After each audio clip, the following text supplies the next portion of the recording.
বিসমিল্লাহির রহমানির রহিম। আজকে আমরা দেখব ডেসিমেল টু হেক্সাডেসিমেল, অর্থাৎ একটা দশমিক সংখ্যাকে কীভাবে হেক্সাডেসিমেলে কনভার্ট করতে হয় আমরা সেটাই দেখব। এখানে বেশ কয়েকটা দশমিক সংখ্যা লেখা আছে, আমরা এগুলোকে হেক্সাডেসিমেলে রূপান্তর করব। তো প্রথমে দেখি এখানে দেওয়া আছে 250, আমরা এটাকে হেক্সাডেসিমেলে কনভার্ট করব। 250 এটা একটা দশমিক সংখ্যা, এটাকে আমরা নিয়ে যাব হেক্সাডেসিমেলে। তো হেক্সাডেসিমেলে নেওয়ার ক্ষেত্রে আমরা এটাকে 16 দ্বারা ভাগ করব। 250 এটাকে যদি 16 দ্বারা ভাগ করি তাহলে পাওয়া যাবে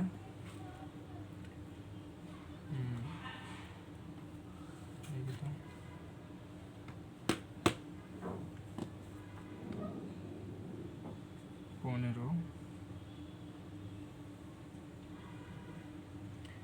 16 আর 15 গুণ দিলে আমরা কত পাচ্ছি? 16 ইন্টু 15 240। তাহলে হচ্ছে এখানে থাকতেছে 10। আর আমরা জানি হেক্সাডেসিমেলে 10 লেখা যায় না, 10-এর পরিবর্তে এখানে লেখা হয় এ। তো এখানে আছে 15, যেহেতু 16 দ্বারা 15-তে ভাগ দেওয়া যায় না, তাহলে এখানে হবে 0 আর এই 15 চলে যাবে এই পাশে।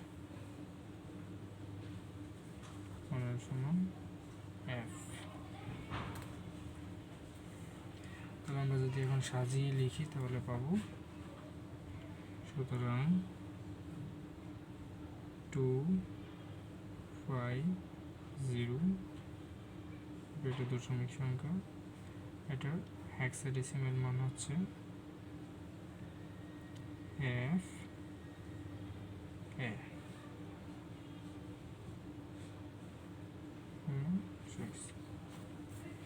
তাহলে আমাদের এই অঙ্কটা হয়ে গেল।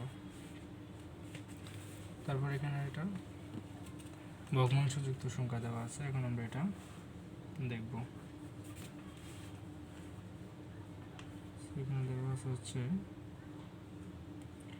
0.71, এটা দশমিকে দেওয়া আছে, নিয়ে যেতে হবে হেক্সাডেসিমাল।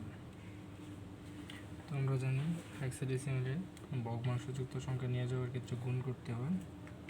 তো আমরা এখানে গুণ করব, গুণে দিলে এখানে 0.71 ইন্টু 16। আমরা এটাতে গুণ করলে কত পাচ্ছি দেখি, 0.71 ইন্টু 16, আমরা এখানে পাচ্ছি হচ্ছে 11.36। সো 11 সমান জানি আমরা হেক্সাডেসিমেলে বি বসে, আমরা এখানে দিব বি। তারপর এটাকে আবার 16 দ্বারা গুণ করতে হবে। এখন আমরা গুণ করলে দেখি কত আসে, 0.36 ইন্টু 16, 5.76। আবার যদি আমরা এটাকে 16 দ্বারা গুণ করি,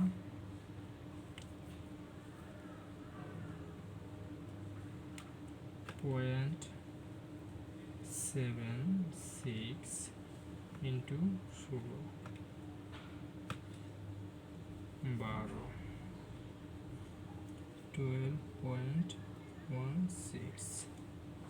আমরা জানি 12 সমান সি, আমরা এখানে লিখব সি।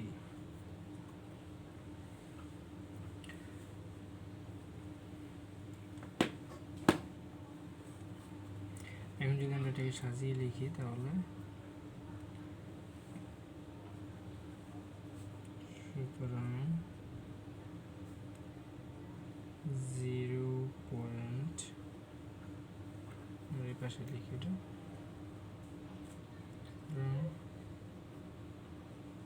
0.71 এটা দশমিক সংখ্যা এটার হেক্সাডেসিমেল পাওয়া গেছে। হচ্ছে আমরা জানি যদি ভগ্নাংশযুক্ত সংখ্যা হয় তাহলে উপর থেকে নিচের দিকে সাজিয়ে লিখতে হয়। তো আমরা যদি এভাবে উপর থেকে নিচের দিকে সাজিয়ে লিখি তাহলে পাবো হচ্ছে B5C। এই হচ্ছে এটা হেক্সাডেসিমেল। তাহলে এই অঙ্কটা হয়ে গেল।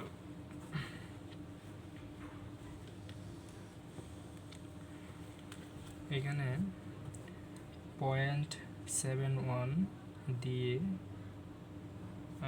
16 সাথে গুণ করার পরে পয়েন্টের বাম পাশে যে সংখ্যাটা থাকবে এটা আমরা এখানে বাম পাশে লিখেছি, আর ডান পাশে যে সংখ্যাটা ছিল এটাকে পরবর্তীতে আবার 16 দ্বারা গুণ করেছি। ঠিক এভাবে 3 থেকে 4 বার গুণ করার পরে যদি সংখ্যাটা কন্টিনিউয়াসলি চলতে থাকে তাহলে আর গুণ করার প্রয়োজন নেই। এটাকে এভাবে 2-3 বার গুণ করার পর এরকম ডট ডট দিয়ে দিলেই হবে।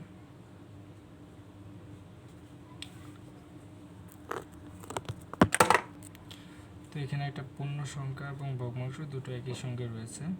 আমরা এটাকে এখন করব, দেখি এটাকে হেক্সাডেসিমাল মান কত হয়।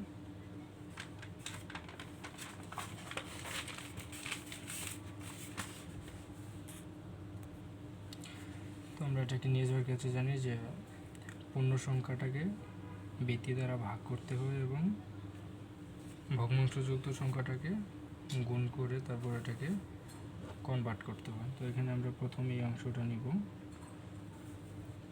1 2 3, এটাকে আমরা বৃত্তি দ্বারা ভাগ করব অর্থাৎ 16 দ্বারা ভাগ করব। তো 16 দিয়ে যদি আমরা 123কে ভাগ করি তাহলে পাবো 7। দেখি 16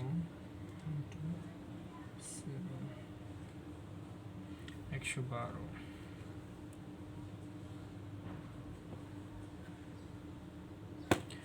তাহলে হচ্ছে আমরা এখানে পাইলাম হলো 7,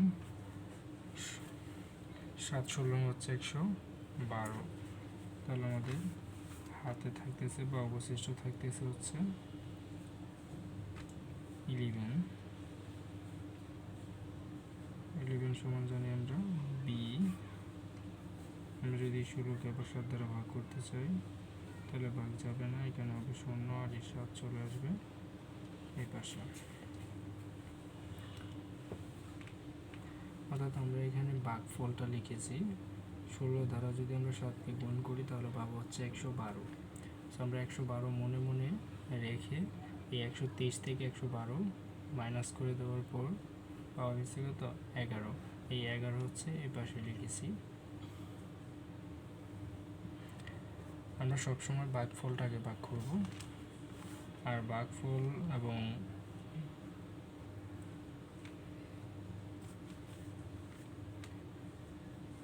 এটা যদি আমরা এখন সাজিয়ে লিখি তাহলে পাবো হচ্ছে, আমরা জানি পূর্ণ সংখ্যা সাজানোর ক্ষেত্রে নিচ থেকে উপরের দিকে সাজিয়ে লেখা হয়, তাহলে হবে 1 2 3, এটা দশমিক সংখ্যা, আর হেক্সাডেসিমাল হচ্ছে 7B। এই হচ্ছে হেক্সাডেসিমাল। এখন এর পরের অংশ দশমিকের যে সংখ্যাটা রয়েছে এখানে 0.45, আমরা এটাকে এখন হেক্সাডেসিমালে কনভার্ট করব।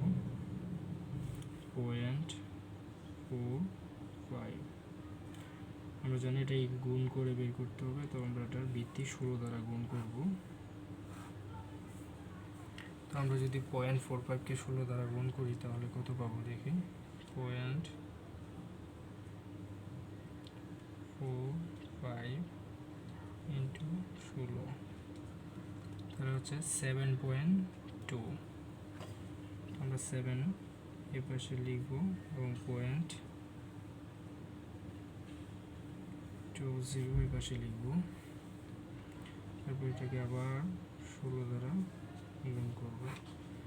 এক্ষেত্রে পাওয়া যাবে হচ্ছে, দেখি, 0.20 ইন্টু 16, আবার পাওয়া গেল 3.20।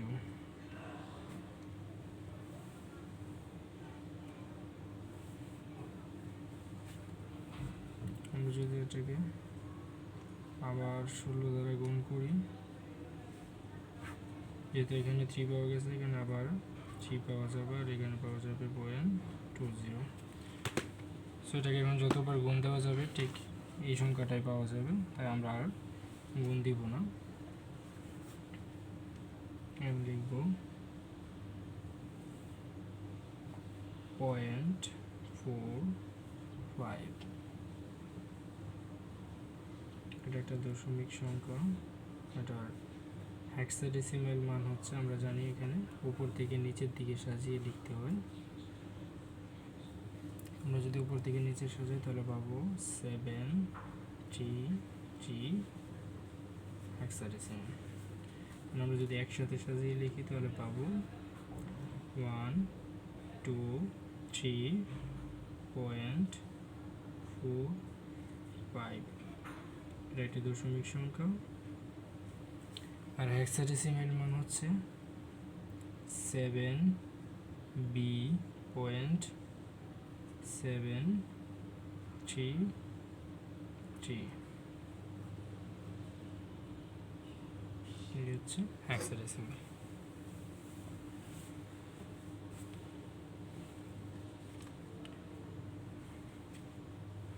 এই গুণটা যদি পরিষ্কার না হয়ে থাকে আমি গুণটা আবার বলছি। এখানে 0.45, এটাকে যদি আমরা 16 দ্বারা গুণ করি তাহলে আমরা পাবো হচ্ছে 7.20।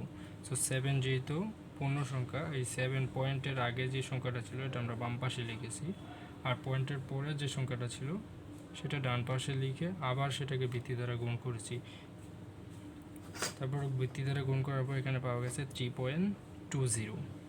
আমরা এই 3.20কে 3 আবার হাতের বাম পাশে লিখেছি, আর 0.20কে আবার 16 দ্বারা গুণ করেছি। গুণ করার পর আবার এটাকে পেয়েছি। এখন এটাকে যতবার গুণ দেওয়া হবে এটা এভাবে কন্টিনিউয়াসলি চলতে থাকবে। সো আমরা এভাবে লেখার পরে এখানে কয়েকটা ডট ডট দিয়ে দেব যেন কন্টিনিউয়াস চলতে থাকবে। আশা করি সবাই এটা বুঝতে পেরেছেন। ধন্যবাদ।